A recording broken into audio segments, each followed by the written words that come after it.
Okay, thanks a lot, you guys. I'm talking here with John Sayles and Maggi Renzi. In case you're just listening to the audio version and not watching the videotape version of this, but you guys are here in Seattle, basically on your way up to Port Townsend to be feted for your long and illustrious career. I'm just wondering, how do you feel about? You're at a certain age now where these are the kinds of things that come your way a lot. You've had a number of decades in the business. How do you feel about being feted for not your latest movie, but your overall career? Yeah, it's kind of mixed. It's really nice to be feted for anything, and to have people remember movies fondly. It's gotten harder and harder for us to get the movies that we still are making seen. Really? So yeah, it's just things change, and the independent movie business doesn't really exist anymore.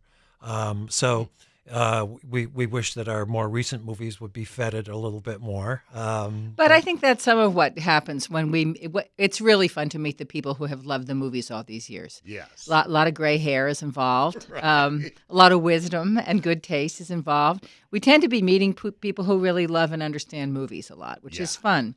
So I'm excited about it. It's our tribe. Yeah. And we've never been to Port Townsend before, so that's great. That's fun. And it's gorgeous. I hope the weather will be decent. You'll be there for most of the weekend, I'm assuming. So. Yeah, Yes. we're looking forward to waiting in line for the ferry and Yeah. for a couple Right. hours. Yeah. How northwest of you all. Yeah. And one of the things I've noticed, because you're starting to reap the honors, that you guys are considered like the founding fathers or the founders of, let's say, the American independent movie. Do you feel that way? Is that a mantle that you're comfortable wearing? We were in a crowd of people who kind of started out the same time, and some of it happened here in Seattle. Our first movie, Return of the Secaucus 7, was distributed by Randy Finley, who used to own the Varsity chain of Yeah, the whole theaters Seven here. Gables. Yes. And so we spent a lot of time up here in those early days.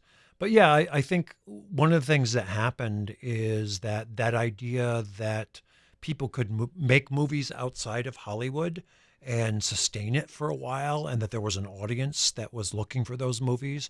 We were in that first wave of people who really, kind of proved that was possible. Yeah. Hey, kids, let's put on a show, Exactly. like Mickey and Judy. And that's exactly what Secaucus 7. Yeah. It feels a little funny because I'm basically the same age as you guys are, but I feel like I grew up with your films because I was in college and grad school in the 70s and 80s, and I remember the excitement around Secaucus 7, the buzz around that, Brother from Another Planet, all of the Egyptian theater here in Seattle.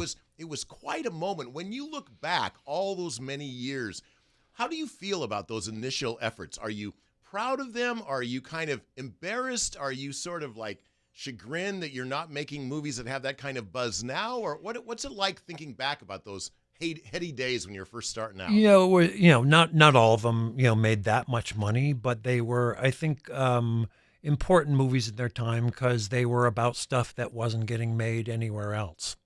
I'm so delighted. Just culturally. Yeah, I I'm think it was delighted important. when I remember it because it was way beyond our expectation. And to be part of a national and then actually international conversation was incredibly exciting. We traveled through film festivals way beyond our means. It was really exciting. A cool thing that's happened since then, which is that though our new movies don't enter the conversation in the same way that the earlier ones did, all the movies are being taught in colleges and universities around the country. So increasingly, we're being invited to universities. John was honored by the American Studies Association, the American History Association, and the Modern Language Association by all these professors who are teaching these films in the classroom, introducing them to a new generation, which is exciting. Yeah, I think that's great. It's funny because I've got a daughter now who's going to the University of North Carolina at Wilmington, and she's in the film, it's like, she's starting out. I go, oh man, this must have been what it was like for you guys back in the Secaucus 7 days. It's really kind of exciting. Are you frustrated at the distribution of your movies now compared to them? Do you feel like that just happens like a bright shining star comes out and you maybe buy his first 2 or 3 albums, but then you feel like, okay, I've got a handle on that, and then it moves on to something else? Or do you feel, is there a frustration there, annoyance? Yeah, I think it's true of all people who are making movies outside the Hollywood system. It's very, very hard to buy your way onto a screen these days. Yeah. It costs a lot of money to put a movie out. And the studios aren't taking any prisoners. They're spending $20 to $50 million to open movies. And, you just can't compete with that. Yeah. No, and even the non-studio movies, what people think of as independent movies, are actually corporately released, even if it doesn't Many of them, exactly yeah. look like a studio, and they're spending a lot of money on them. So part of what worries me is these young people who are coming out excited about making movies are going to have to adjust their expectations if what they were hoping to do is make movies that end up on a screen. There's loads of other reasons and ways to use those skills that they have. We keep talking to people who are filmmakers, in refugee camps in Sudan. There's all kinds of exciting things you can do with it, but it's not going to happen quite the same way that John and I were incredibly lucky. So it would be churlish to complain. The same thing with, rock bands. I mean, the kids that we know who are in rock bands now, they have to tour and tour and tour and tour because you just don't get paid for an album the way you used to get, even if it's successful, even if you're well known. So you basically have to make it in personal appearances, which you can't do with a movie. Right. We can't go to every screening of our movies. Exactly. Now, that's interesting, though. It seems to me that there are more good movies, small movies, John Sayles-inspired kinds of movies than ever these days. They may not get on the big screen. Does it matter if they're not in theaters to you? I think if people can catch up with them, I think it's a very good time to be an audience. The television is so much better than it was when we started out. There are these new formats that allow you to just, if the story lasts for 8 episodes, that's what we'll do. Yeah. If it lasts for 10, we'll do 10. If it lasts for 3 years, we'll do 3 years. So there's a lot of really good writing and directing and acting in television. And I think there are still good movies being made. It's just hard to track them down. Yeah. I don't even hear about them all, and I'm in the movie business. Yeah. John's newest movie, Go for Sisters, just came out. You can stream it, and you can also get it on DVD.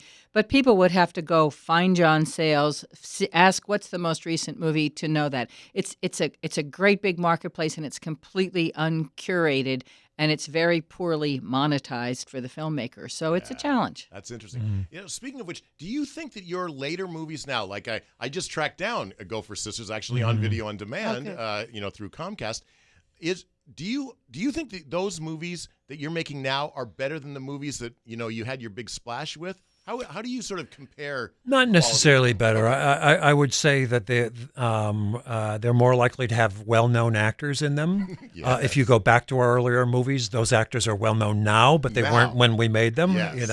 But I don't think they're any better. I think they're about what they're about, and they're good movies, and I'm glad I made them.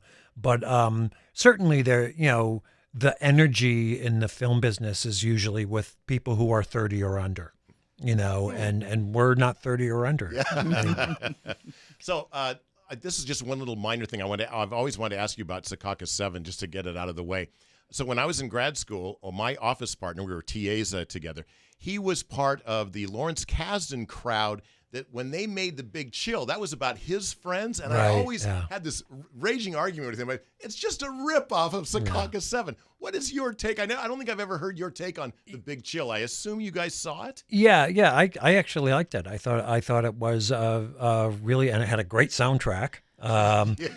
What I always feel like is that they're movies set at the same time with the same format, but about two very different groups of people. The people in the Secaucus 7, all the men are downwardly mobile by choice. They're the people who are more likely to be in Vista than the SDS. In Larry Kasdan's movie, they're more likely the people who are in SDS. They're upwardly mobile.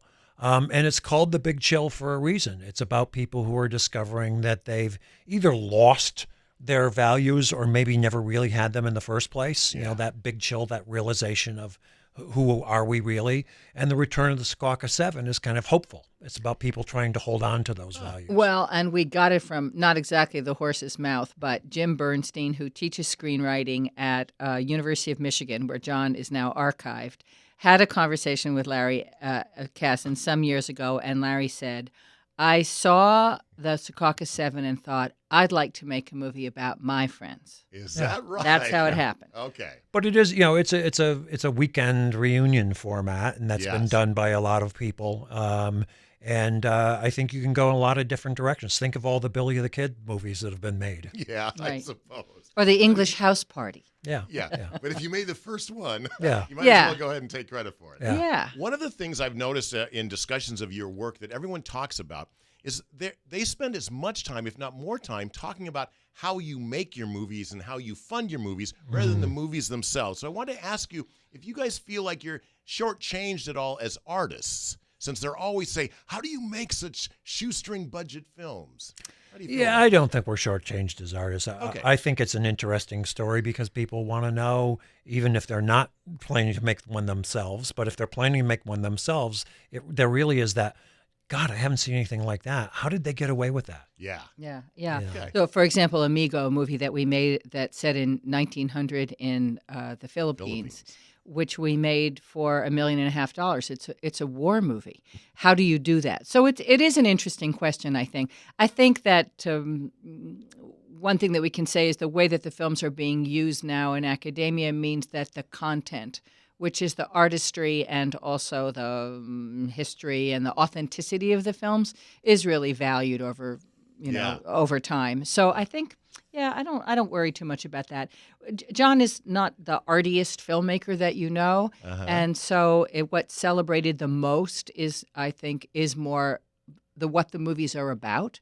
And I think we also get celebrated for the way that we make movies, which is not only how cheaply, but how decent the working experience is, the respect that we have for workers, the feeling that it is not a John Sayles film, that it really is a collaborative film. So taking credit for that is something I'm really happy about. And just as you're talking, it's sort of, I had a flash of, that's the way people talk about working on a Robert Altman film. Do you feel any kinship toward Robert Sure. Altman in any way? He is also archived at the University of Michigan. Yeah, Right. yeah. Actually, one of the inspirations for the script of Return of the Secaucus 7 was me feeling like, oh God, I'm not going to have much money. I'm not going to be able to move the camera. How do I have a movie really about people talking with each other, have some motion in it? And I thought of Nashville, where you can always cross-cut to another subplot, you know, and an interesting one. You know, I'd love, I don't know who could put it together, but to see the 6-hour version of Nashville. Oh, yes. You know, because I'm sure he had that much footage. Yeah.